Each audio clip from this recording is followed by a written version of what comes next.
Merci d'assister à cette table ronde sur les épargnants et sur les investisseurs. Je rappelle que cette table ronde, cet événement est retransmis en direct sur le site de Cantalis. Effectivement, vu les conditions, mais c'était déjà prévu depuis un an, on a décidé de faire un événement hybride, donc à la fois en présentiel, on a encore la chance de pouvoir le faire, et à la fois en distanciel, et donc vous êtes en digital devant votre écran.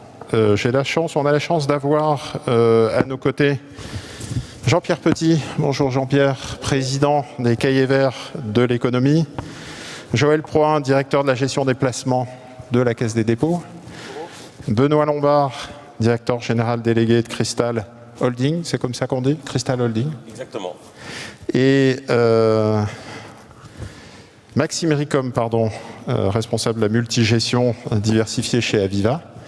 Et Jean-Denis Bachot, qui est directeur France de Fidelity International. Bonjour, merci Jean-Denis d'être à nos côtés. Alors, on a prévu quelques slides pour lancer un peu le sujet. Ça permettra d'avoir du grain à moudre et d'évoquer la thématique. Je voulais commencer par un slide sur le stock d'épargne en France. Ça date de fin 2019 et Joël Proin de la Caisse des dépôts nous dira si ce rythme de développement de l'épargne liquide s'est arrêté ou pas. A été freiné pendant la crise Covid et encore en 2021. J'ai une petite idée sur la question, mais on voit effectivement que les Français ont stocké énormément de capitaux sur l'assurance vie et ont aussi stocké énormément de capitaux sur ce qu'on appelle l'épargne liquide, même les dépôts à vue non rémunérés. Donc on doit être aujourd'hui à peu près dans les mêmes étiages, 1800 milliards d'assurance vie, 1800 milliards d'épargne liquide, donc multiplié par 2 ou par 3. Pendant ce temps-là, vous avez une petite marche rouge qui s'appelle le PEA et le PEA-PME, qui est resté bloqué autour de 100 milliards d'euros sur la période. Donc j'allais dire, la première bonne nouvelle, c'est que les Français ont de l'épargne. Deuxième slide, c'est sur les taux d'intérêt qui sont bas, voire négatifs. Je ne vais pas rentrer dans le détail, mais vous savez de quoi on parle. Deuxième conséquence du coup d'avoir des taux très bas, c'est que vous avez le rendement en bleu des fonds en euros dans l'assurance vie qui tangente les 1% ou légèrement en dessous. Et vous avez une barre rouge qui est apparue depuis peu, c'est le taux d'inflation.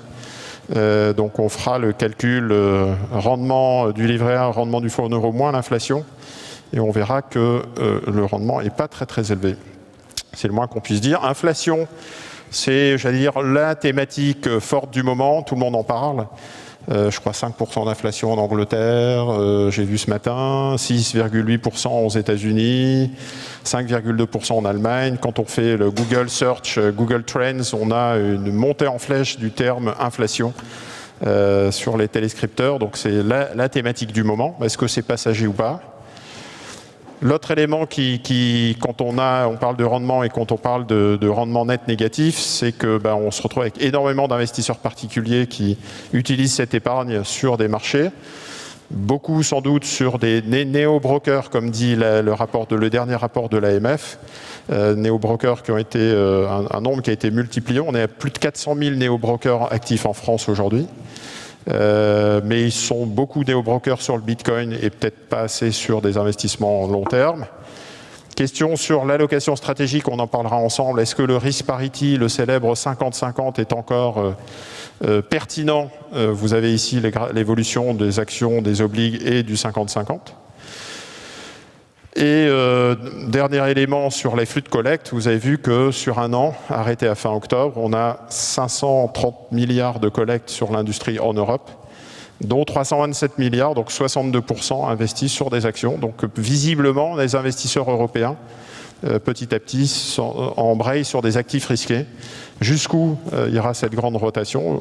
Est-ce qu'il y a un phénomène de bulle ou pas? On va en parler avec nos 5 intervenants. Alors, je vais laisser la parole à Jean-Pierre Petit, économiste, sur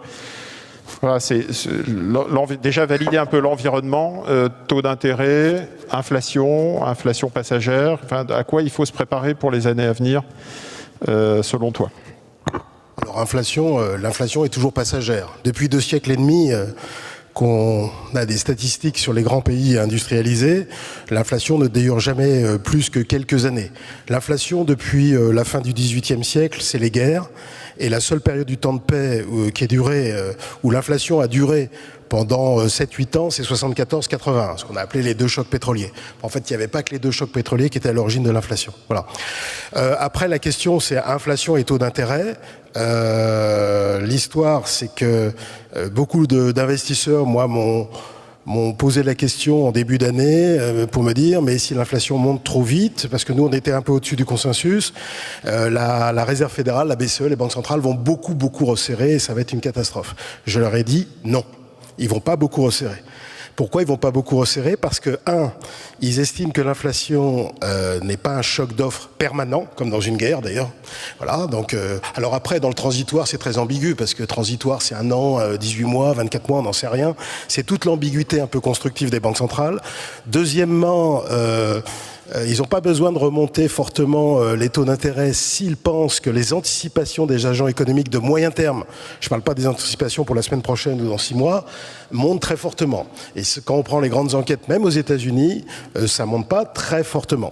Troisièmement, ils remontent les taux seulement si la demande est supérieure au potentiel productif, c'est ce qu'on appelle l'output gap, positif. Et pour l'instant, on n'en est pas encore là. Donc ils n'ont pas de raison de fortement resserrer la politique monétaire. Parce qu'on est dans un mouvement banque centrale. Il y a la Fed, il y a la BCE. Mais les banques centrales émergentes ont déjà relevé les taux. La Banque de Norvège, la Banque de Nouvelle-Zélande ont déjà remonté les taux. Ce que je pense, la Fed, là, elle va durcir le ton encore plus. Mais est-ce qu'elle va durcir très fortement les politiques monétaires comme dans le passé quand on avait ces niveaux d'inflation? Parce que je vous signale qu'on est sur des niveaux d'inflation aux États-Unis, 6-8, qui sont au-dessus des seuils qui font rentrer l'économie américaine sur l'après-guerre en récession ou sur l'après-guerre en bear market. Et pour l'instant, le moins qu'on puisse dire, c'est qu'on n'en est pas là. Donc les politiques monétaires resserrent moins.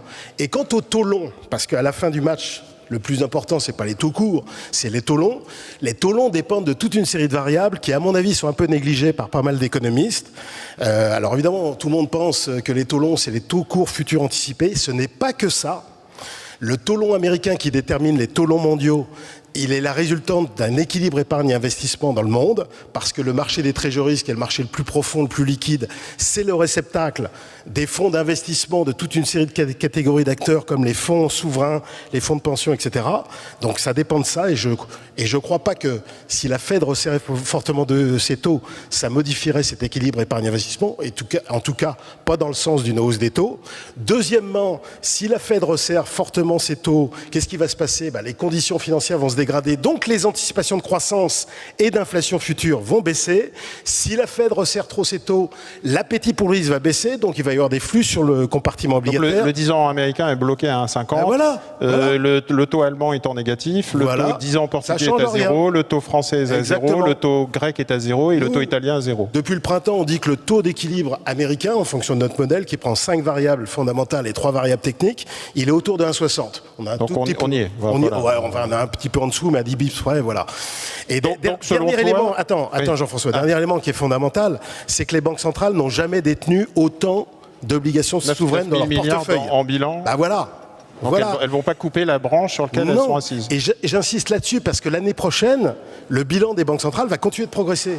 Là, il y a eu 4 trillions de plus cette année, il y a eu 8 trillions en 2020 de plus d'achats actifs, et il y a encore 1 trillion, parce que tapering, ça ne veut pas dire que je baisse le bilan, hein. Ça veut dire que j'achète moins. J'achète moins. Voilà. Et pour la BCE, d'ailleurs, ça va être encore beaucoup plus lent.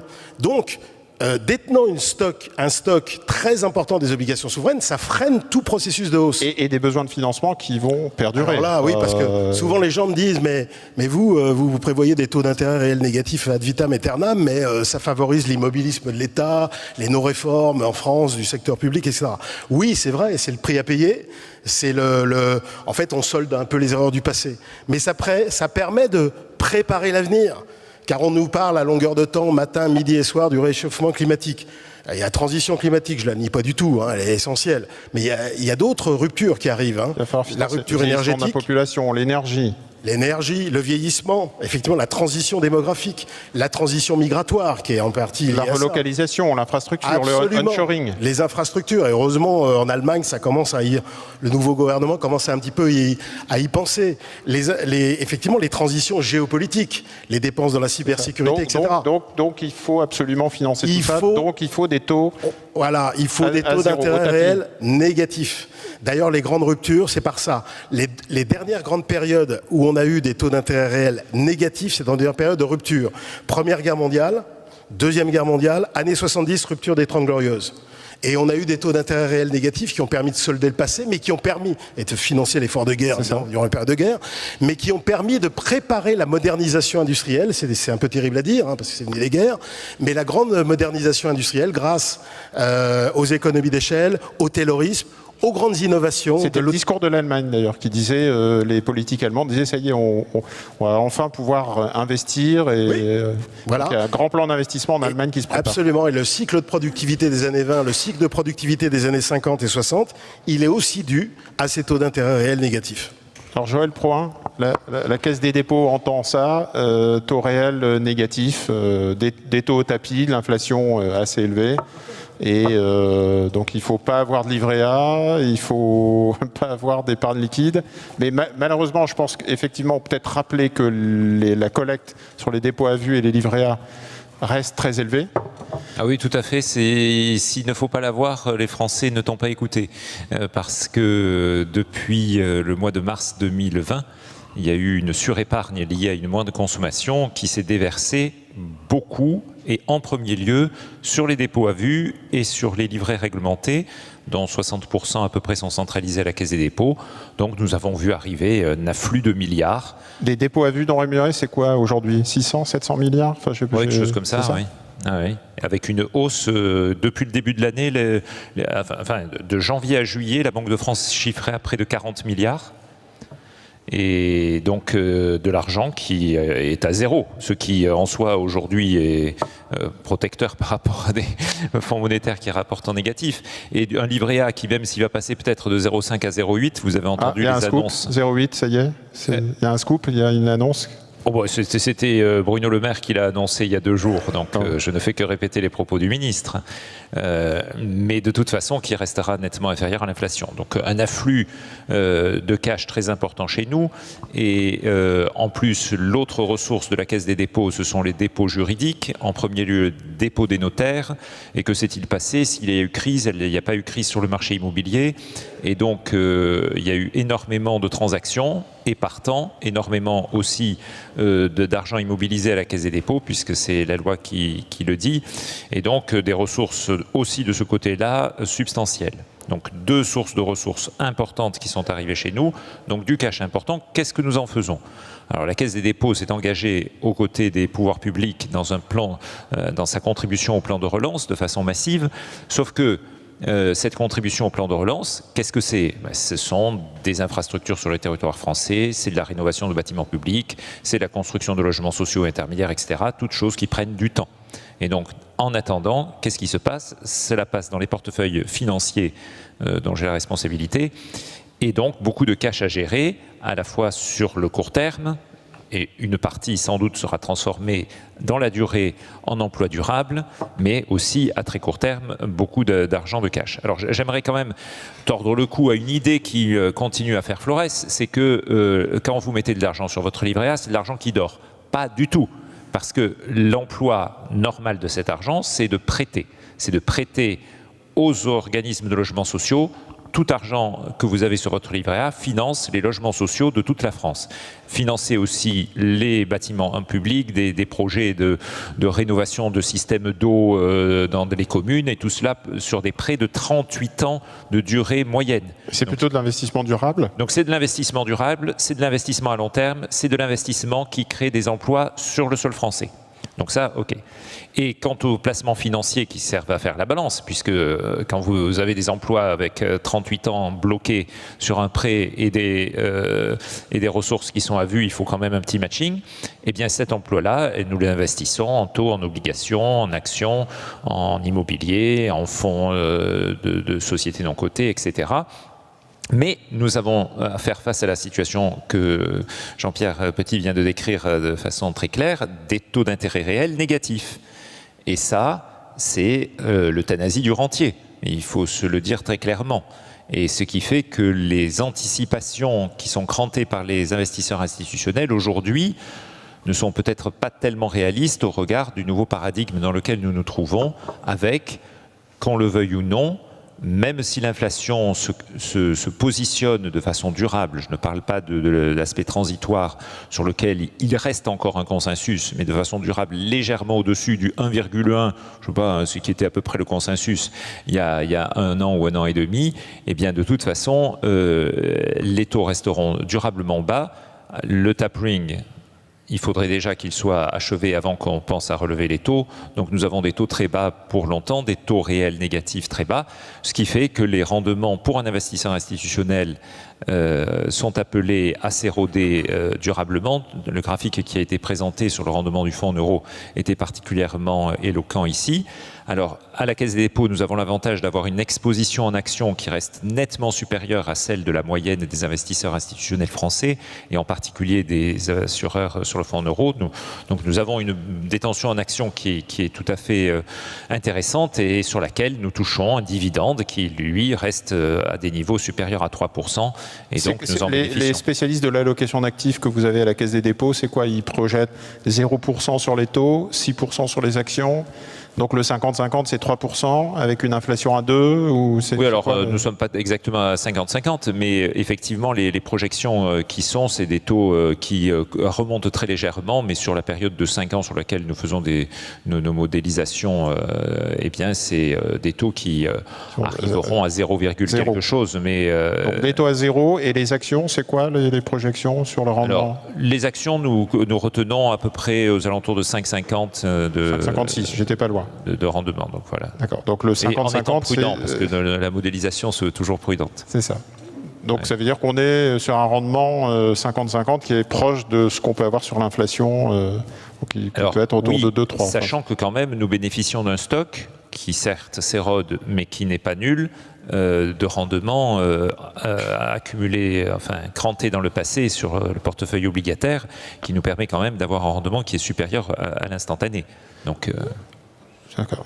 Oui, effectivement, il y a l'historique qui aide. Exactement, qui aide encore. Mais, encore. Mais sachant que, alors ça sera peut-être pour mon successeur, mais que si il y a eu remontée des taux il y a dans 10 ans, dans 20 ans, eh bien, l'effet positif que nous avons encore aujourd'hui d'un stock antérieur à des taux de rendement plus élevés qu'aujourd'hui, se transformer en négatif. Ce sera l'inverse.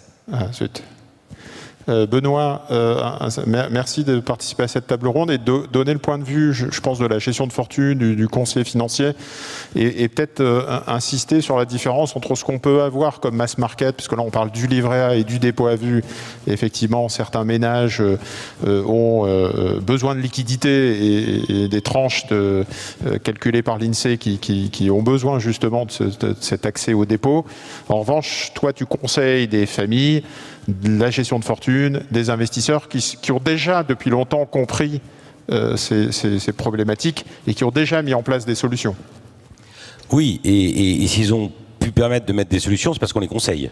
Et donc, la vraie problématique qui existe aussi, c'est le défaut de culture financière des Français. Et je crois qu'il y a 2 jours, la Banque de France a publié des statistiques assez éloquentes, puisque de mémoire, c'est 69% des Français avouent eux-mêmes avoir un déficit de culture financière. Et pire encore, on parlait du livret A, un tiers des Français ne connaît pas le taux du livret A. 62% expliquent qu'ils ont un déficit de culture, et ça a augmenté de 10% depuis la dernière année. Ça fait augmenter. Alors évidemment, plus la population est éduquée socialement, plus elle a de chance aussi de réussir et plus elle est conseillée. Et donc eux, bien évidemment, peuvent bénéficier des conseils avisés, des CGP qui gagnent des parts de marché, aussi, je dois le préciser, parce que leur conseil pérenne est fort apprécié de cette clientèle.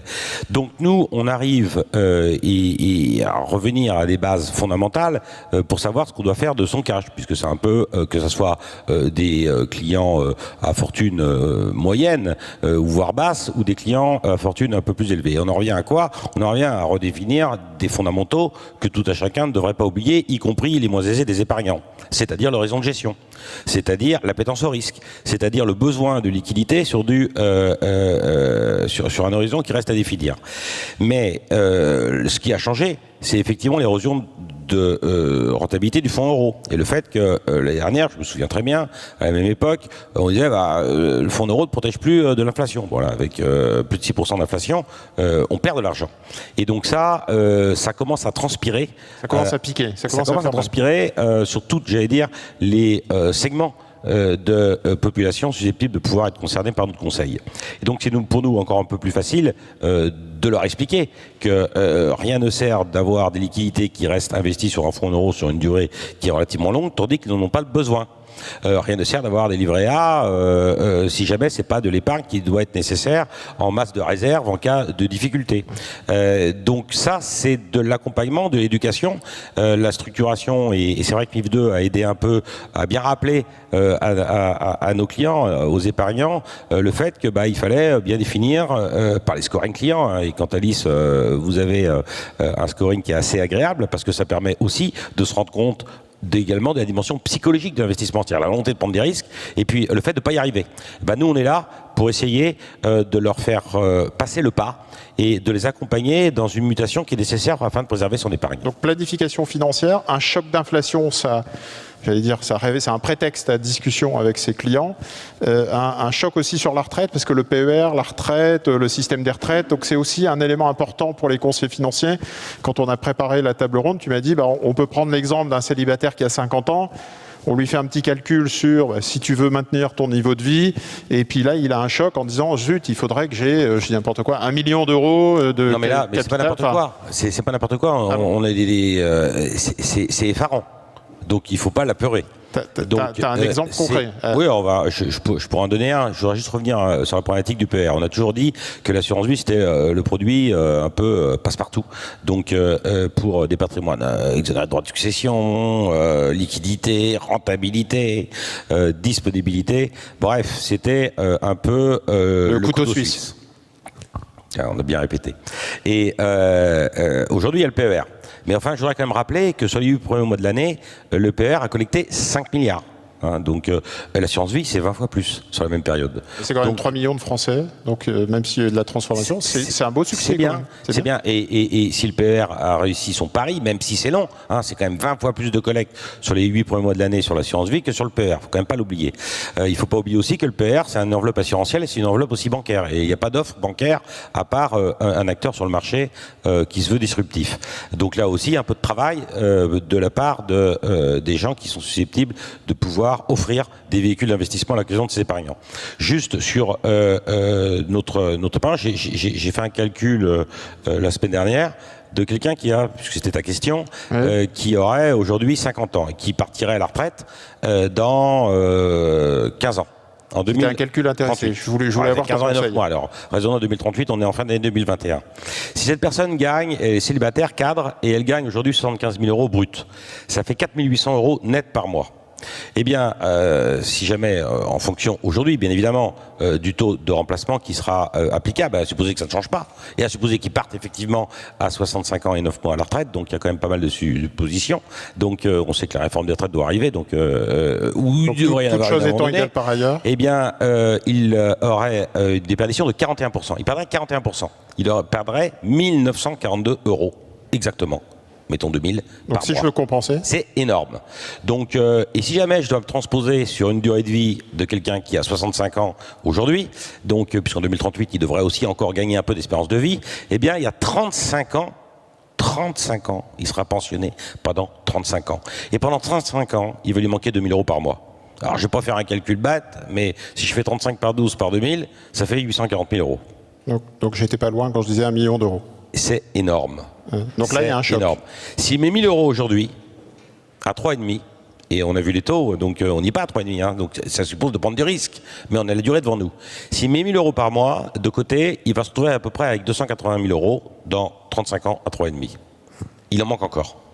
Donc il faut vraiment accompagner le plus tôt possible les épargnants à se constituer une masse de réserve pour le départ à la retraite. Mais si se constitue une masse de réserve qui n'est pas mobilisable en cas de pépin, là du coup il va être apeuré. D'où la raison pour laquelle le PR a eu cette intelligence de trouver des éléments de déblocage par anticipation qui permettent, j'allais dire, d'être des garde-fous en cas de difficulté et de pépin de vie. Alors Maxime, le point de vue, là on a le point de vue de la gestion, j'allais dire haut de gamme, la gestion de fortune, le point de vue du réseau. Chez Aviva, comment vous faites pour transformer des épargnants en investisseurs? Alors, merci déjà de l'invitation. Excellente question. Effectivement, on parlait de la gestion de fortune. On a parlé aussi du mass market sans risque avec le livret A. Et nous, on essaye d'être entre les deux, de prendre du risque et d'être néanmoins mass market. Ce qu'il faut noter, c'est que l'épargne qui s'est accumulée, elle s'est vraiment scindée sur les mieux dotés qui en ont vraiment beaucoup accumulé. Et donc, il y a une inégalité. Et les mieux dotés sont également les plus seniors. Ce qui fait que quand ils doivent prendre du risque, ils sont tiraillés par un horizon de placement qui est plutôt court, puisqu'ils sont plus vieux, même s'ils vivront probablement plus longtemps. Mais c'est un horizon qui est plus court, donc qui les limite dans leur capacité à prendre du risque. Et à la fois, ils sont les mieux dotés, donc ça leur permet d'investir. Alors pour ceux qui sont entre les deux et qui sont des êtres humains, on est tous soumis à des biais, et c'est probablement ce qui explique aussi le fait que le fonds euro ou les livrets A ont été à ce point dotés, c'est que finalement notre risque en finance, on parlera toujours de volatilité, alors entre nous on sera très à l'aise, mais nos clients, ils sont plus averses au risque de perte. Ça a été démontré, c'est une théorie qui s'appelle la théorie des perspectives, qui a valu le prix Nobel à Kahneman. Et en fait, notre risque, c'est les pertes, et on se sent 3 fois plus mal avec une perte d'une unité qu'avec un gain équivalent. Donc ça, c'est une notion qui est très importante et qu'il faut garder à l'esprit quand on va essayer de conseiller des clients. Alors, et là, je crois que ça s'applique à tous les clients. Il y a d'autres biais comme la représentativité, la disponibilité. Alors, je ne vais pas m'apesantir, mais si on parle d'inflation, aujourd'hui, on s'inquiète effectivement de 5%. Peut-être parce qu'on regarde les 3-5 dernières années, mais Jean-Pierre Petit a très bien montré que sur des beaucoup plus longues périodes, finalement, on pouvait relativiser ça. Le dernier biais que j'aimerais indiquer avant de montrer les conséquences en termes d'investissement et après peut-être les solutions, c'est l'excès de confiance. Alors l'excès de confiance, on le vit tous. Essayez de monter un meuble Ikea, alors soit avec votre papa, soit avec votre fils, selon. C'est vous qui avez la perceuse ou la visseuse entre les mains, vous n'y arrivez pas. Et là, la personne arrive derrière vous et vous dit si, laisse-moi faire, moi je vais y arriver. Et il n'y arrive pas non plus.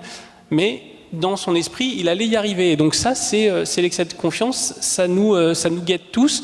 Et donc il faut y faire attention dans nos décisions d'investissement en tant qu'investisseur particulier, mais également en tant que professionnel. Alors peut-être concrètement, avancer sur la manière dont vous aidez, j'allais dire, les épargnants et les investisseurs à plus long terme. On avait noté en préparant, j'avais noté la planification financière et la partie horizon de placement. C'est important de bien préparer, quelles que soient les conditions de marché. Ouais. Il y a cette planification financière. Donc l'apporteur, effectivement, fait la planification financière, définit des profils à son client, et en fait, nous, en termes de gestion, on s'adapte à ces... Diversification, c'était le deuxième levier. La diversification, qui est un levier extrêmement important, effectivement. Alors la diversification, et il faut qu'elle se fasse réellement. C'est-à-dire que quand on a une liste d'unités de compte, par exemple chez un assureur avec 80 fonds, si on prend 1/80e de chaque fonds, il est loin d'être certain qu'on soit bien diversifié, puisqu'il y aura peut-être une dominante de fonds actions, et donc on aurait un biais risqué. Donc nous, notre travail, c'est d'effectivement véritablement diversifier, peut-être pas avec 80 fonds, avec une dizaine, quinzaine de fonds, mais d'être sûr qu'on a des expositions au risque qui sont bien pilotées. Dans les enveloppes, c'est GSM aussi. Tout à l'heure, je parlais de gestion pilotée. C'est une solution packagée, un peu prête à porter, qui permet aussi à l'investisseur de déléguer ses Clairement, choix. C'est la solution qui nous semble le mieux adaptée, parce qu'elle permet de confier les clés du camion à un professionnel qui va construire le portefeuille d'actifs risqués, qui va pouvoir mettre la bonne dose de thématiques, la bonne dose de fonds de performance absolue, la bonne dose de fonds actions, en fonction d'un niveau de risque que nous mesurons, nous, en volatilité, mais que nous savons exprimer auprès de notre client vis-à-vis de ses objectifs et vis-à-vis de sa réelle perception du risque, donc sa perception psychologique de ce risque. J'ai une dernière question pour toi, Maxime. Est-ce que le fait qu'on soit passé à travers 2018, 2019, 2020, 2021 et qu'on ait des résultats positifs permet de gagner en confiance vis-à-vis des épargnants actuels qui se disent bah oui, la GSM ça marche, la gestion pilotée ça marche, la multigestion chez Aviva ça marche. Est-ce que ça permet de gagner en capital confiance ? Alors oui, les performances ont été bonnes, ce qui permet de gagner en capital confiance. Ce que je dirais, c'est que tout le monde voit l'inflation grandir, des actifs risqués, actions ou immobiliers qui ont énormément monté, et les rendements du fonds euro ou du livret A, même s'il sera révisé, baisser. Donc certes, il y a sans doute les excellentes performances, mais il faut faire preuve d'humilité. Je pense qu'il y a aussi ces baisses des rendements sur les actifs les moins risqués, qui donne cet acronyme TINA, There is no alternative. Donc il faut quand même aussi aller prendre ces risques si on veut rémunérer son épargne avec l'horizon de placement moyen-long terme qui est celui de beaucoup d'investisseurs. Jean-Denis, on parle de comment transformer un épargnant en investisseur. Donc on est allé voir une grande société de gestion américaine, parce que Fidelity, c'est un peu votre, j'allais dire, pain quotidien, c'est un peu ce que vous faites régulièrement. Est-ce que tu peux nous donner le point de vue de Fidelity, comment vous avez fait pour avoir justement ce parallèle avec un marché qui est beaucoup plus mature, et comment tu vois justement l'évolution du marché français, je pense notamment au PER. Oui, écoute Jean-François, c'est vrai que Fidelity est dans une société très internationale. Moi, mon boulot aussi vis-à-vis de mes patrons, c'est d'expliquer la spécificité du marché français. Et c'est vrai que les chiffres que tu as donnés en introduction sont intéressants. C'est-à-dire que globalement, sur 6 000 milliards d'actifs financiers en France, on en a les 2/3 qui sont en actifs sans risque. C'est du fonds euro, c'est de l'épargne réglementée, etc. Je ne dis pas que ce n'est pas le cas dans d'autres pays, mais c'est quand même une spécificité française. Et on a parlé effectivement de la composante pédagogique aussi, et puis de notre historique d'aversion au risque, et qu'il faut un peu combattre. Et donc, dans cet environnement-là, j'aime bien regarder ce qui se passe à l'étranger. Et du coup, que ce soit Fidelity aux États-Unis ou Fidelity en Asie, c'est intéressant parce que les comportements d'achat sont foncièrement différents. On n'a pas la même histoire. Et si je prends l'exemple des États-Unis, et pour faire un parallèle avec la retraite et le PER, ce qui est amusant, c'est que je ne vais pas dire que c'est un bon boulot, le PER, c'est d'ailleurs un produit bien né, je pense que tout le monde s'accorde à dire, même si aujourd'hui la collecte est encore relativement faible par rapport à l'assurance vie, mais je pense que le mois de décembre et la composante fiscale va sûrement aider, et puis c'est le début. En revanche, ce qui est très intéressant, c'est de voir qu'on a du retard. On a du retard par rapport à ce qu'ils ont fait aux États-Unis, pour des raisons qui sont les nôtres, c'est que juste on n'a pas la même histoire de retraite par répartition, de retraite par capitalisation. Les Américains, les ménages américains, ils n'ont pas ce qu'ils appellent leur 401K, c'est-à-dire l'équivalent du père collectif chez nous, et leur IRA, qui est l'équivalent du père individuel, l'ancien père, c'est compliqué. Et ce qu'on voit, c'est que le mode de fonctionnement qu'on a aujourd'hui en France est relativement proche du mode de fonctionnement qui existe aux États-Unis. Sauf que la grosse différence, c'est que nous, à aujourd'hui, quand je regarde les actifs financiers, par exemple sur la retraite, selon les fournisseurs de données, on va dire, tout le monde s'accorde à dire que c'est entre 200 et 300 milliards la retraite en France. C'est ridicule. C'est-à-dire que c'est vraiment ridicule. Alors après, forcément, qu'il y a de la retraite dans l'assurance vie, on la compte pas, etc. Là, on est sur des poches de retraite pure, mais ça reste ridicule. Il y a de l'immobilier aussi. Je parlais juste de l'épargne financière, là, parce qu'effectivement, dans les 6 000 milliards, je compte pas l'immobilier. Les Français adorent l'immobilier, et là, c'est énorme. Je crois que c'est plus du double. Donc, en termes d'immobilier.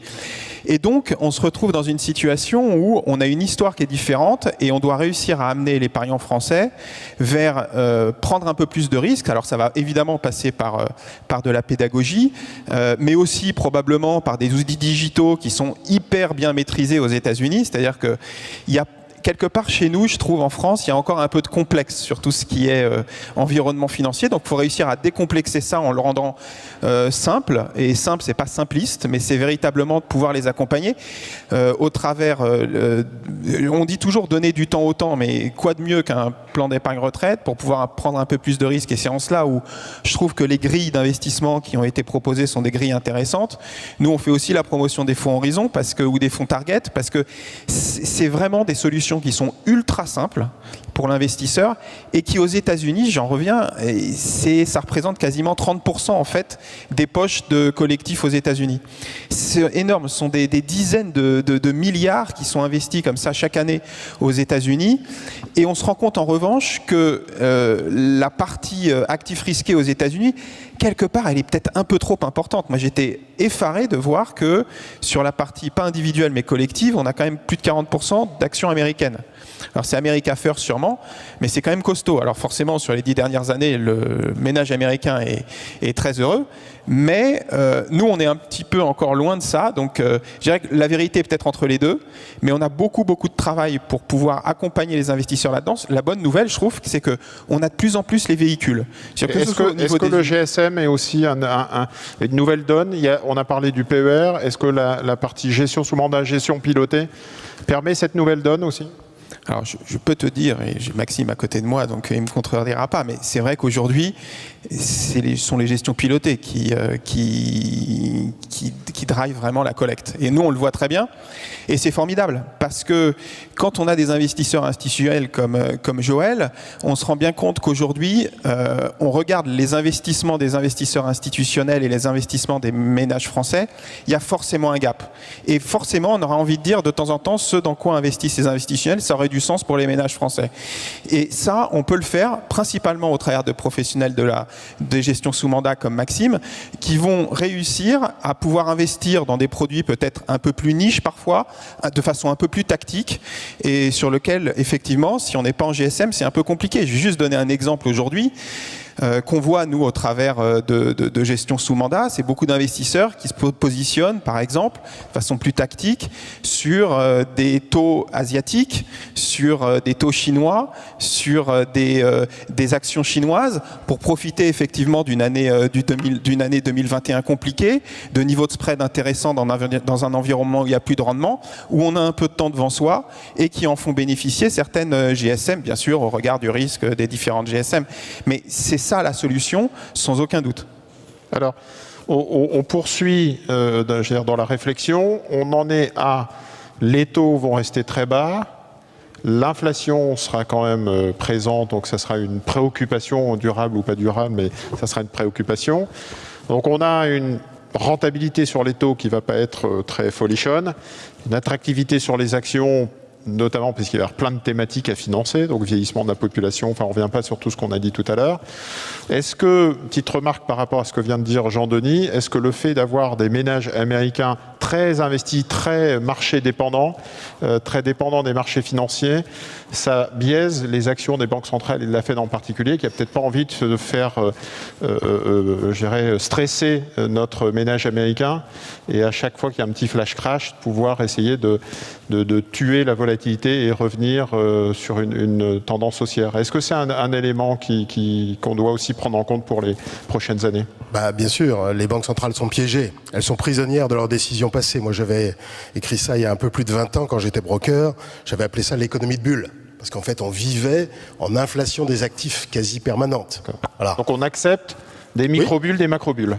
Oui, les macro-bulles, il n'y en a pas eu trop dans la période récente. Il y a eu plutôt une accumulation de micro-bulles.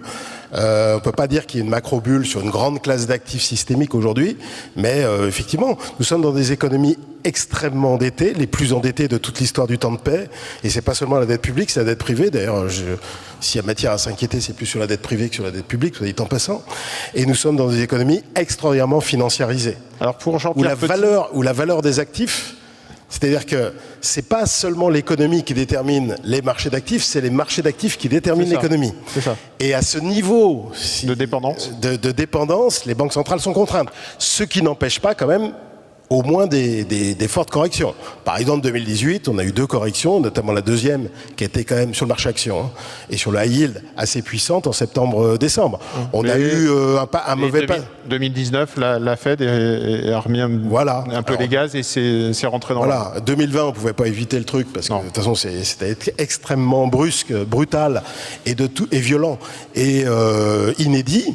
Donc on a eu on a eu un mois 34 entre le 19 février et le 23 mars et après c'est reparti C'est quoi les 3, selon toi Jean-Pierre, c'est quoi les 3 principaux risques sur 2022 ou qu'on doit affronter justement en se disant est-ce que c'est les banques centrales, le tapering, mais apparemment non, est-ce que c'est la Chine, est-ce que c'est l'inflation, est-ce que c'est un choc énergétique, si tu dois faire un petit peu les 3 grands risques Sur les marchés, je dirais que quand même, effectivement, l'élément qui va manquer cette année, enfin en 2022 par rapport à 2021, fortiori 2020, c'est quand même un resserrement de politique monétaire.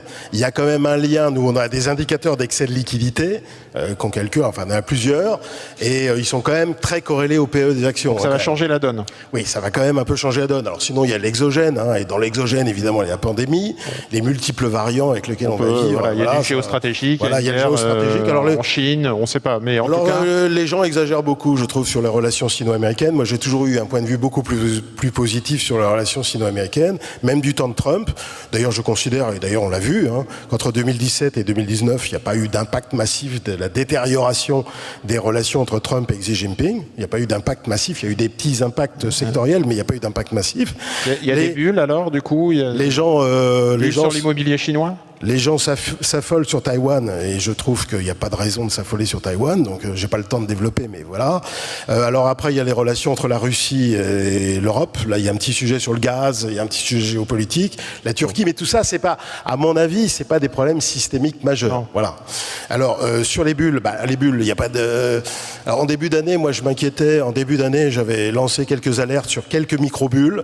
Je trouvais que sur les SPAC, les IPO, ça commençait à déconner pas mal. Sur les fonds ESG aussi, les énergies renouvelables, il y avait des trucs quand même un peu excessifs. J'avais lancé un petit avertissement aussi sur Bitcoin parce que le seul truc, vraiment le truc Bitcoin, sur lequel je m'accroche. Footballeur parisien. Pardon ? Le footballeur parisien aussi coûte de plus en plus cher. Il y a une petite bulle. Il n'y a pas beaucoup de sources d'investissement. Bitcoin, il y a quand même beaucoup de trucs. Et le seul truc sur lequel j'arrive à me raccrocher sur le Bitcoin, c'est le momentum de cours. Et le momentum de cours était quand même assez inquiétant. Et on l'a vu d'ailleurs à partir d'avril. Mais en tout cas, c'est plutôt des micro-bulles que des macro-bulles. Il n'y a pas de bulles sur l'immobilier comme on a vu avec les subprimes ou de bulles en Chine. Alors, il faut surveiller des choses, notamment aux États-Unis, où on est quand même sur des hausses de prix anglais de 20 à 20% l'an, donc il faut quand même regarder. Mais de toute façon, il n'y a pas l'infrastructure financière qu'il y avait dans les années 2000 avec la titrisation de masse totalement désordonnée et dérégulée, et puis effectivement des compartiments de marché extrêmement risqués. Alors inversement, pour jouer la diversification, qu'est-ce que tu conseilles à notre ami Maxime ? Tu lui dis de mettre quoi en portefeuille ? S'il n'y a plus de taux d'intérêt pour me protéger en période trouble, la valeur refuge, c'est quoi ? C'est l'or, c'est l'immobilier, c'est les actions croissance, c'est les GAFAM, c'est les... Ça n'existe pas, la valeur refuge. Tout dépend du contexte et tout dépend des horizons, tout dépend de tout un tas de trucs. La valeur de refuge, c'est une des expressions les plus bêtes que je connaisse dans la finance. Donc voilà, il n'y a pas de valeur refuge. Il n'y a pas de valeur refuge. Et les obliges à inflation ? Si par contre tu me dis, moi je crois à une inflation forte, alors peut-être pas aussi forte que dans les années 70, mais enfin quand même qui va rester très élevée et ça va être un problème. Parce que le problème, si tu veux, l'inflation, tu as insisté là-dessus au début, personne définit ce que c'est. Ça commence à 2, 3, 4... Combien de temps ça dure ? Personne n'en sait rien. Et est-ce qu'il n'y a pas des circonstances exceptionnelles qui permettent, comme celui qu'on vient de connaître, qui permettent d'envisager d'avoir une inflation, disons, à 4-5 pendant 2 ans ? Ça, personne ne le dit. Moi, j'ai travaillé 9 ans dans une banque centrale. Je m'en souviens très bien. Le gouverneur n'arrêtait pas de dire « Ah bah c'est 2%. » Moi, j'en avais parlé au gouverneur. Je lui avais dit « Mais en fait, il n'y a pas de travaux académiques qui semblent montrer que cette norme correspond quand même à une optimalité intertemporelle scientifiquement prouvée. » Bon, j'avais une fin de non-recevoir, mais en fait, fondamentalement, c'est pas prouvé ça. Je voudrais juste rappeler que durant les 30 Glorieuses, qui correspondent quand même à la période de croissance la plus forte et la plus durable de toute l'histoire des pays européens, par exemple. L'inflation moyenne en France, par exemple, de 1950 et 1972, avant le premier choc pétrolier, était de 4,5, elle n'était pas de 2. Hein. Donc voilà, donc c'est pour ça. Si tu me dis par contre, il va y avoir une forte inflation, on va se rapprocher des obliges inflation, des tips Non, pas du tout. Tu achètes de l'or, ça je pense que ça devrait marcher. Tu achètes évidemment des comos cycliques. Alors tu fais des long shorts sur effectivement obligations indexées par rapport aux obligations conventionnelles, mais attention, il y a le risque de hausse des taux hein, aussi. Effectivement, la classe d'actifs immobiliers dans son ensemble, mais il faudrait préciser, parce que dans l'immobilier, t'as le résidentiel, t'as le commercial, t'as le coté, t'as le non-coté, enfin tout un tas de trucs. Enfin, disons que dans l'ensemble, c'est vrai que ça protège un peu mieux. T'as une partie des infras aussi, qui protège bien. Donc t'as tes moyens de te couvrir. Ce sont pas des actifs refuges, ça veut rien dire, mais c'est des instruments de couverture dans ce contexte-là. D'accord. Merci pour cet éclairage. Joël, c'était important aussi de rajouter, j'allais dire, dans le sac à dos, la composante facteur climat. Quand, à la Caisse des dépôts, vous investissez de manière durable, on se retrouve avec une nouvelle donne aujourd'hui qui est un petit peu le facteur climat, le facteur carbone, qui, j'ai l'impression, vient se rajouter, alors qui sera peut-être inflationniste, mais qui vient se rajouter à cette perte de rendement ou cette indexation que l'on doit prendre en compte plus exactement dans le calcul de rentabilité. Oui, tout à fait. C'est-à-dire que sur le climat, on a deux enjeux. On a à investir dans des solutions directement favorables au climat, mais là, avec le risque de bulle que Jean-Pierre Petit vient de signaler, le prix auquel aujourd'hui partent les fermes éoliennes ou solaires sont très élevés au regard des autres actifs, mais néanmoins c'est quand même bien d'y aller. La Caisse des dépôts investit par exemple dans les forêts, qui sont aussi un élément de lutte contre le changement climatique, etc. Mais tout cela, ça reste une partie finalement relativement minime de nos actifs. Après, il y a le reste. Et comme on le dit depuis quelques années, how to shift the trillions, comment faire bouger l'ensemble du portefeuille. Et si on croit au changement climatique, et nous y croyons, et s'il y a la volonté de faire quelque chose pour ne pas se trouver dans le mur d'ici quelques années, et cette volonté, elle est croissante, et la COP récente à Glasgow, même si certains ont vu le verre à moitié vide plutôt qu'à moitié plein, ce qui n'est pas mon cas, je pense qu'il y a eu quand même des avancées réelles, eh bien la COP de Glasgow montre qu'il y a quand même une prise de conscience qui est croissante et qui chaque année grandit, eh bien ça veut dire qu'il faut financer un changement de notre paradigme économique majeur. Et ce financement, eh bien, quoi qu'il arrive, il faut se dire la vérité, ça va nous coûter. Et la question qui est posée aux investisseurs institutionnels peut-être dans un premier temps, mais aussi aux investisseurs privés, c'est combien vous êtes prêts à abandonner aujourd'hui dans votre rendement pour construire un monde de demain qui sera habitable. C'est peut-être un peu grandiloquent de le dire ainsi, mais ça revient à ça.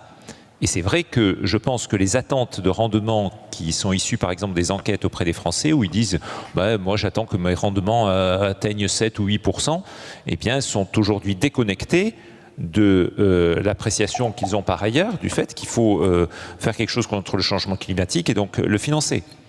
Et il me semble que la collectivité globale des investisseurs, et en partant d'abord des institutionnels, parce que je pense que nous avons une responsabilité de montrer la voie, eh bien, et de dire il est nécessaire de s'attendre structurellement à des rendements inférieurs, je ne sais pas, peut-être 20%, liés à la transition. Liés au coût du changement de Est-ce que les assureurs liés à la CPR, je me souviens de stress scénario qui était fait par la CPR, est-ce que c'est intégré au niveau de l'allocation d'actifs ?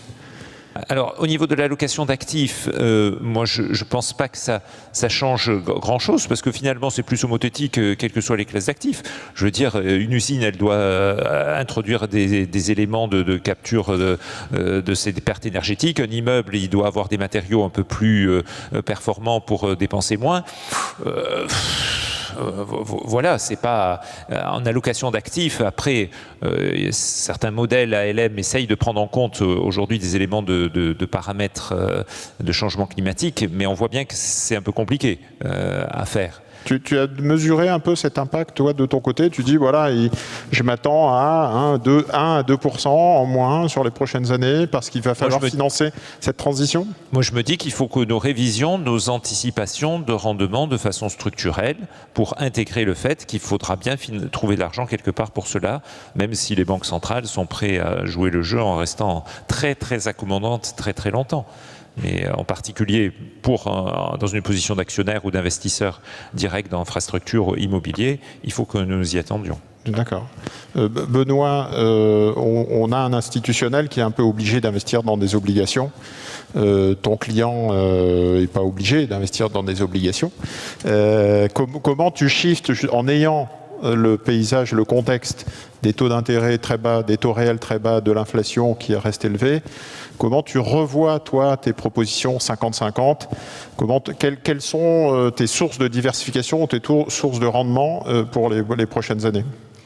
Non, mais il y a d'abord 3 points. D'abord, c'est pas moi qui vois, puisque je pense qu'il n'y a rien de mieux qu'une société de gestion avec des gestions pilotées, on en a parlé, des gestions sous mandat, avec des vrais professionnels qui sont capables de construire des allocations d'actifs. Si demain, tu avais Emmanuel Macron comme client, qui a 70% d'épargne au Crédit Mutuel. Je voudrais juste revenir sur un premier point. Le métier de gestionnaire de patrimoine, le métier de conseiller en gestion privée, le métier de conseiller en gestion de fortune, c'est pas de faire de l'allocation d'actifs. Il y a tout un tas de domaines juridiques, fiscaux, transversaux, transgénérationnels, bref, tout un tas d'accompagnements qui vont bien au-delà que de l'allocation d'actifs. Non mais je tiens à le préciser parce que c'est un point quand même qui est important. Et là, je vous rejoins pour vous dire qu'il y a des professionnels des sociétés de gestion qui font ça beaucoup mieux et qui font ça avec un talent que nous n'avons pas. Nous ne pouvons pas avoir tous les talents, même si nous en avons beaucoup. Le deuxième point, c'est aujourd'hui, le paradigme des 50-50, ça n'a jamais été celui sur lequel on était établi, puisque nous avons un biais qui était exceptionnel, c'était le fonds euro.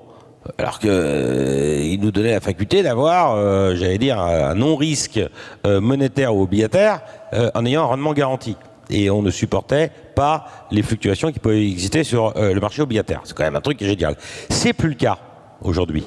Et donc, ça suppose, puisque le marché obligataire, alors en n'ayant pas l'expérience de distinguer orateurs aujourd'hui sur ce sujet, mais où on a 0 de rentabilité, où on a une hausse des taux, parce qu'on ne peut pas avoir des taux qui restent à des niveaux extrêmement bas, je parle sous votre contrôle, pendant encore de nombreuses années. Donc, qu'est-ce qu'on fait? On essaie d'aller ailleurs. Et qu'est-ce qu'on peut faire sur ce sujet, indépendamment du fonds euro? Il y a un élément dont on n'a pas parlé, c'est d'aller orienter aussi, en prenant une dimension de risque, vers des éléments d'actifs qui sont pas assez offerts au public et qui sont extrêmement courants aux États-Unis, que sont par exemple le private equity. Et là, bravo encore à la loi Pacte d'avoir poussé, j'allais dire, la loi Macron, pour pouvoir rendre éligible au sein de ces véhicules et transformer des fonds en euros sur du long terme.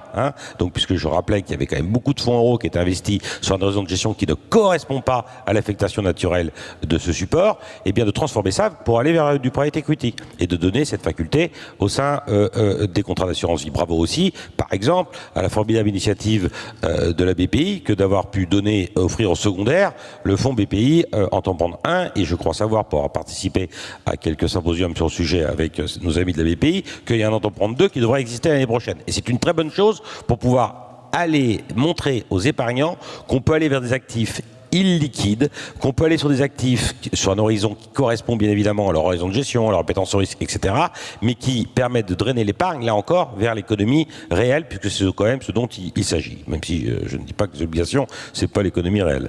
Donc voilà, donc c'est une espèce... Déléguer l'allocation d'actifs, faire appel à des pros. 2, intégrer de la diversification à travers de nouvelles classes d'actifs. Et 3... Oui, et puis à 3, après il y a le biais fiscal, bien évidemment, dont on n'a pas parlé. Et donc là encore, on ne peut que se réjouir que les récentes réformes, avec l'instauration de la plate tax, aient remis la fiscalité à l'endroit. Donc c'est pas la fiscalité qui doit présager, ou du moins qui doit orienter un placement, mais ce n'est que, j'allais dire, la cerise sur le gâteau. Et avec l'IFI, qui est plutôt sensible sur l'immobilier et moins sur le financier. Oui, si tu veux avoir le fond de ma pensée, je pense que c'est un impôt complètement stupide et inique, donc l'IFI, et qui est parfaitement contre-productif. Donc quand on voit, et c'est un autre type de problématique aussi, qui est un problématique politique, mais c'est vrai qu'à un moment donné, c'est pas idiot de rappeler des éléments qui sont quand même extrêmement importants, que en force, on a les plus forts taux de prélèvements obligatoires. Je parle encore là sous votre contrôle des pays de l'OCDE. Le problème, c'est l'emploi de l'argent, mais ça, c'est pas notre domaine. Donc, mais néanmoins, c'est aussi la problématique française. Très bien. Maxime, on a un investisseur qui doit naviguer dans ce contexte, on le voit bien, compliqué, avec des enjeux importants, mais quand même des opportunités d'investissement. Comment on fait pour retrouver de la diversification, notamment par rapport au taux? On a parlé ensemble en préparant de la gestion alternative, de la gestion flexible, de la gestion thématique. Quelles sont les clés que tu peux nous donner aujourd'hui? Oui, effectivement, compte tenu du contexte et des biais qu'on a évoqués, la diversification réelle et l'exposition à un actif le moins risqué possible avec du rendement, c'est un enjeu majeur. Donc les gestions alternatives peuvent aider à ça avec par exemple des long short equity, des long short crédit, des fonds de type global macro qui ont vocation effectivement à générer de la performance en prenant peu de risques de volatilité. On fait très attention évidemment à la diversification au sein de ces gérants, puisque là c'est du jus de cervelle, donc il faut faire extrêmement attention à qui on sélectionne, pourquoi, et est-ce que c'est pas le contexte qui l'a mené à avoir les performances qu'il a. Ça nous aide aussi à nous diversifier notre risque de gérant, parce que on a un scénario, on a une analyse de l'environnement, mais si on se trompe, c'est bien d'avoir d'autres gérants qui viennent diversifier notre génération d'alpha. Donc ça, c'est sur la partie, je dirais, de décorrélation, quand les taux d'intérêt sont aussi bas et le risque est finalement plutôt qu'il remonte ou qu'il reste à ces niveaux-là. Voilà. Alors les obligations convertibles aussi, c'est un actif qu'on aime bien parce qu'il est asymétrique. Il limite normalement les baisses tout en captant une partie des hausses, donc il est très très adapté d'un point de vue finance comportementale. Et sur les classes d'actifs traditionnelles, puisqu'on continue évidemment d'y investir, actions notamment, on a des constructions cœurs satellites, donc avec des cœurs plutôt indiciels qui intègrent néanmoins des critères ESG. Donc là, on est en train d'essayer de shifter justement les trillions, c'était le terme employé, mais également dans les satellites, là où avant c'était de l'alpha, des performances extrêmement élevées, nous on va aller chercher des fonds d'impact, des fonds thématiques sur lesquels on peut espérer générer, au-delà de la performance financière, des impacts extra-financiers. Alors on a des fonds qui peuvent investir sur la création d'emplois en France, évidemment la transition énergétique, ça a été évoqué, et donc c'est des fonds qu'on va mobiliser dans nos allocations. Donc l'idée à la fin des fins, c'est d'avoir des portefeuilles dans les GSM qui sont construits de manière très très robuste, bien pilotés en risque. Donc ça, c'est notre gage de qualité, c'est ce qu'on a toujours fait. Mais également d'avoir des fonds qui permettent d'animer un petit peu le dîner de Noël quand on parle de ces placements avec toute la famille. Très bien, merci. Le mot de la fin pour Jean-Denis. Jean-Denis, en gros, on parle de gestion flexible, gestion tactique. J'ai l'impression que 2022, ça a été une année de stock picking, ou en tout cas de gestion flexible, vu le contexte.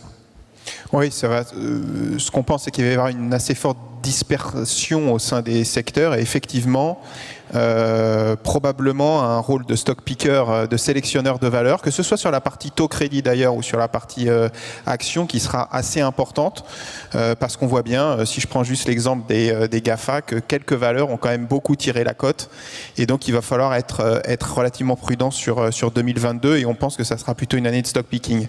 En résumé, ce que je retiendrai par rapport à ce qu'on a dit là, aussi en termes d'évolution de l'offre, c'est qu'on passe beaucoup, pour les investisseurs, sur des solutions qu'on appelle en anglais goal investing ou goal-based investing. Voilà, goal-based investing, outcome investing, c'est-à-dire qu'on va essayer de rechercher plutôt un objectif qu'une exposition à une classe d'actifs. C'est vrai qu'avant on disait, tiens, je vais m'exposer sur des actions européennes, croissance, bon, ça parle pas. Et ça, c'est plutôt le boulot des gestions sous mandat. On voit de plus en plus de besoins, de solutions financières qui parlent aux clients, et c'est évidemment les solutions thématiques qui d'ailleurs ont représenté une majorité de la collecte. Et j'ai regardé la base de données Cantalis, plus par un exemple. euro sur deux. Voilà, c'est monstrueux, c'est-à-dire que c'est même un petit peu inquiétant parce que c'est quand même du MSCI World. Donc là aussi, pour les allocataires d'actifs, c'est beaucoup de travail. C'est quoi la corrélation de tous ces fonds thématiques quand les marchés chutent? Ça aussi, ça va être quelque chose à travailler. Donc, en gros, il y a cette tendance de fonds, et nous, on le ressent bien au travers des fonds Horizon, des fonds Target, où finalement, on ne parle pas d'un investissement financier, on parle de quelque chose d'hyper concret, avec un objectif, une fin, voilà, quelque chose qui parle un peu plus aux clients. C'est évidemment là-dedans tout ce qui est solution income, de rendement, solution de performance absolue, tu l'as un peu évoqué, etc. Private assets aussi. Alors, private assets, c'est intéressant. Je rejoins le point, c'est vrai que c'est bien, c'est en train de se développer. Le régulateur nous aide un petit peu là-dedans. Maintenant, il n'y a pas une semaine qui passe où je ne vois pas le sujet de la démocratisation du private equity. Très franchement, aujourd'hui, le private equity, il ne s'est pas encore démocratisé. Le private equity et globalement les caisses d'actifs privées, elles sont chez les institutionnels. Le pourcentage chez les particuliers, il est quasiment inexistant. Alors on voit quelques initiatives au travers des FCPR et de certains véhicules, mais si on veut vraiment démocratiser ça avec des produits de qualité, je pense qu'il va falloir aller un petit peu plus loin. Donc il y a des discussions au niveau réglementaire sur le label LTIF au niveau européen. Il y avait la BPI qui avait lancé une initiative. Oui, mais il y a encore du travail là-dessus au niveau réglementaire, tout en étant bien conscient des risques. Mais justement, on a évoqué le PER.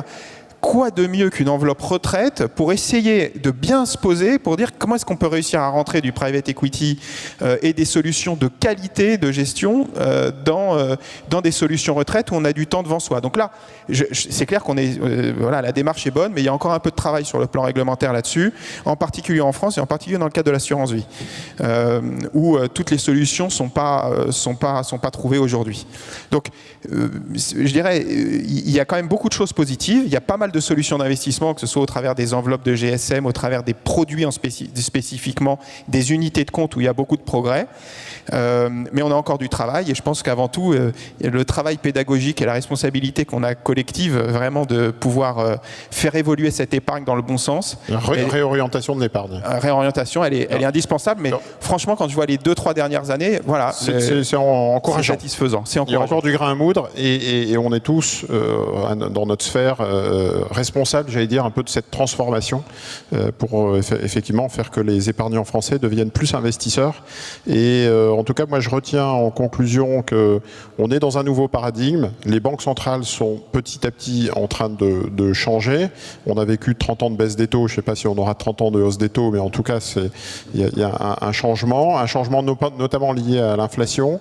J'ai noté des besoins de financement énormes, financement privé qui vont pouvoir, qui sont un peu évidents. On parlera de l'ISR tout à l'heure, on parlera de la gestion thématique, et qui, à mon avis, sont quand même inflationnistes, puisque quand on parle de vieillissement de la population, relocalisation en Europe ou aux États-Unis, climat, on en a parlé, donc le coût, etc., c'est quand même des éléments, ça va coûter quelque part un petit peu plus cher. Et donc je me pose la question de la soutenabilité des banques centrales, enfin du marché de taux dans cet environnement qui est apparemment plus inflationniste. Je veux juste dire que l'inflation n'a pas que des inconvénients. Hein. Voilà. Elle permet une certaine flexibilité dans les ajustements. C'est ce qu'on appelle une flexibilité nominale. Quand on n'a pas beaucoup d'inflation, on est obligé de procéder à des ajustements réels, au détriment souvent de l'investissement et de l'emploi. Donc l'inflation, c'est pas que mauvais. Un petit mot de positivisme aussi sur les gains de productivité liés à la tech, parce qu'on n'en a pas parlé. Je parlais des enjeux et du financement, mais le digital et la tech permet des gains de productivité. D'ailleurs, on le voit très bien aux États-Unis, ça avait commencé sous Trump. Trump nous a fait une relance budgétaire et fiscale à partir de 2017, alors que l'économie était au quasi plein emploi. Donc la plupart des économistes lui sont tombés dessus en disant tu vas relancer, tu vas faire de la surchauffe, tu vas relancer l'inflation, donc les taux, etc. C'est pas du tout ce qui s'est passé avant Covid. Hein. Ce qui s'est passé, c'est que les boîtes ont énormément investi en tech et en R&D, et on a vu des gains de productivité légèrement accélérés. Là, sur les 4 derniers trimestres, on voit les gains de productivité élevés. Alors, les gains de productivité, c'est quelque chose de complexe à calculer, et donc il faudra attendre un peu au cours des prochains trimestres, prochaines années, pour avoir un bilan complet. Mais il est indéniable qu'avec la formidable vague de numérisation qu'on a vue dans le monde, il y a probablement eu des gains de productivité et qui permettent de limiter les coûts unitaires de production. Parce que n'oublions pas que l'inflation ne monte pas uniquement par les salaires, qu'il y a des augmentations salariales, très bien. Ils augmentent quand il y a des coûts salariaux par unité produite qui progressent. Voilà. Et quand la productivité compense la hausse des salaires, finalement, il n'y a pas de... C'est l'histoire des 30 glorieuses, finalement. Et l'inflation permet de mettre de l'huile dans les rouages. Hein. C'est pour ça que les normes à 2%, à mon avis, je les ai toujours critiquées. Et là, elles sont particulièrement inopportunes. Et d'ailleurs, même les Allemands le reconnaissent. Exactement. Donc finalement, beaucoup de questions, mais beaucoup d'opportunités pour des investisseurs. En tout cas, pour notre industrie, il y a du grain à moudre. Il y a énormément de stocks d'épargne, de dépôts à vue. 700-800 milliards qu'il va falloir réorienter. Donc on a beaucoup de choses à faire, en tout cas pour les prochaines années. On va tous y contribuer à travers les outils Cantalis et à travers vos solutions. Il faut quand même garder du cash, hein. Je dis ça quand même. Pas tout réorienter, on a encore des marges de manœuvre, je pense. Et en tout cas, dans les opportunités d'investissement, on va parler des opportunités liées au financement, à la finance durable dans la prochaine table ronde, et on va parler des thématiques d'investissement. Vous allez voir donc on va creuser ces questions-là, ces thèmes-là. Je laisse la parole tout de suite à la masterclass justement sur l'ISR qui va être animée par l'équipe Grand Compte et BlackRock. Et je vous remercie. Merci à tous les orateurs pour cette table ronde très passionnante. Merci. Merci.